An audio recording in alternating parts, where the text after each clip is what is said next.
political season is always a little bit of the silly season. I do think that what's different this time is that particularly in the Republican Party, you have, I think, the most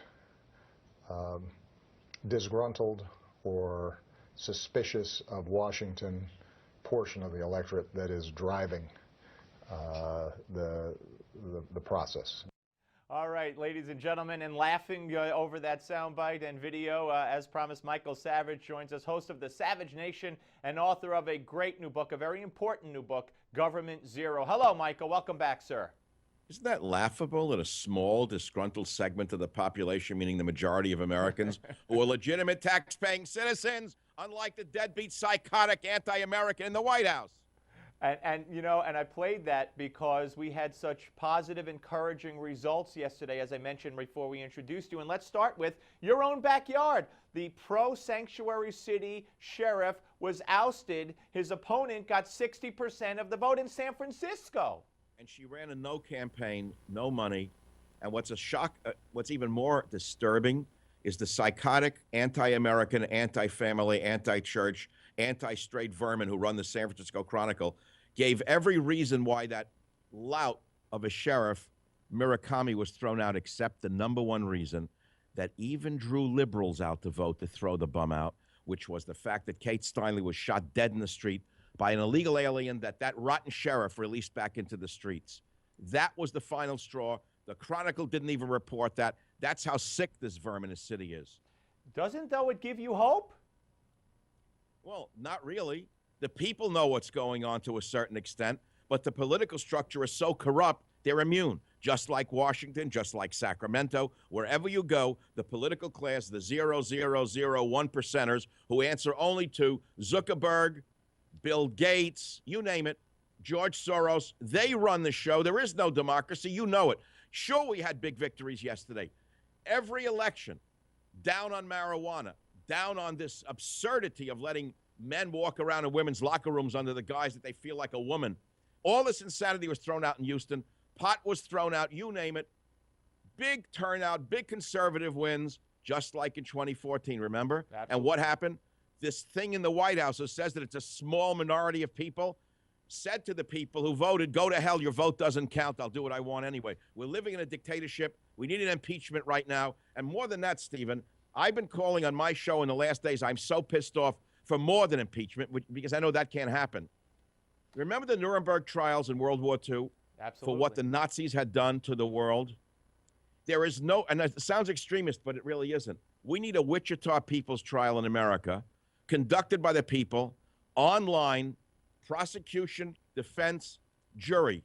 Is Obama guilty of crimes against America? How about listing 15 of them, including violating the Constitution every which way to Sunday? Yes, my friends, the people have to do it. Whether we have any effect or not is almost irrelevant. At least we can express ourselves, ... until they decide that the internet, radio is just a group of disgruntled people, small group of disgruntled anti-government people, and they shut it down like in China. That's what we all fear, Steve. These are monsters. You know it and I know it. Well, that leads me to my next question to you and my next point. And, you know, I've listened to you for years. Used to listen to you on my way home after I got off at WOR, and your show would follow. I'd have you on in the car. And the England thing, being banned in England, and, of course, previous books where you would talk. Maybe I'll be banned in America soon. And you would talk about, well, here, this fits in. And you would talk about, you'd get calls from people who said they asked for your book, and they can't find it, and they're hidden in the back of the shelves, and they're not on the shelves. And here we go again with Government Zero. Am I right? No, Steve, I have to disagree. The book is selling like hotcakes. In fact, within an hour from this show, whenever, I can't mention that. I guess you'll have to take that out of the tape. Today, Wednesday, we're going to find out where it sits on the first week on the New York Times bestseller list. It may be number 1, number 2, number 3. It's already number 2 on the Barnes & Noble bestseller list. Despite some damage, despite some sabotage of people bending covers or clerks who take it upon themselves to put Government Zero under feminine hygiene in the back of the store, the book is selling like hotcakes because America is awakening to the message of no borders, no language, no culture. They see what's going on in Europe. They don't want it to happen here. They want Barry stopped at all costs. And they're voting as we saw yesterday. Every way they can, they're saying no to this radical leftist insane agenda. No, but Michael, I'm not saying the book isn't selling and the people aren't demanding it and buying it, and I acknowledge that, but you yourself said the other day that you believe that the left is sabotaging the new book, and you know, I think you acknowledged that a little bit here today. A very big figure in the media, a person at the pinnacle of the media, called me 3 times and said, "It's official, you're blacklisted. You're the only member of the American media who was blacklisted." He said, "You're a national treasure." He said, "You've had 3, 4 New York Times bestsellers in a row. You've been in the media 21 years. You're amazing, and you're not allowed on Fox News. Even The View won't invite you on. Even pathetic Don Lemon won't invite you on. Even the psycho stinkers on MSNBC are afraid of you." He said, "Michael Savage, you are officially blacklisted. You're the only major member of the American media who was officially blacklisted." Now, we know about all the other media outlets. Thank God for Newsmax, Drudge Report, World Net Daily, Alex Jones. That's it. What about the others? Do I not exist?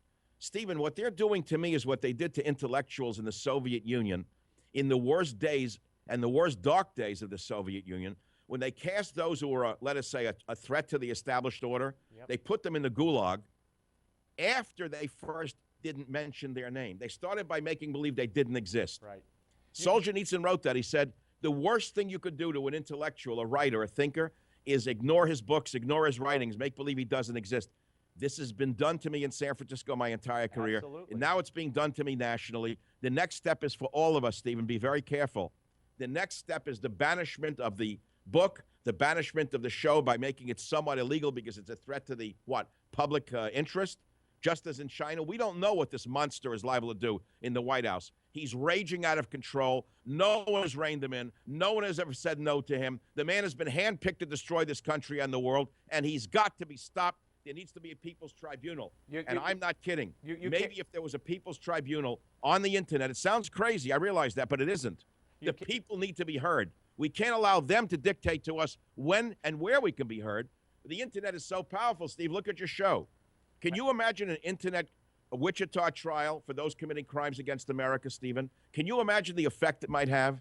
It would be something to see. That's for darn sure. Would you care to mention the name of the executive who called you and said you're blacklisted? I can't say that. Okay.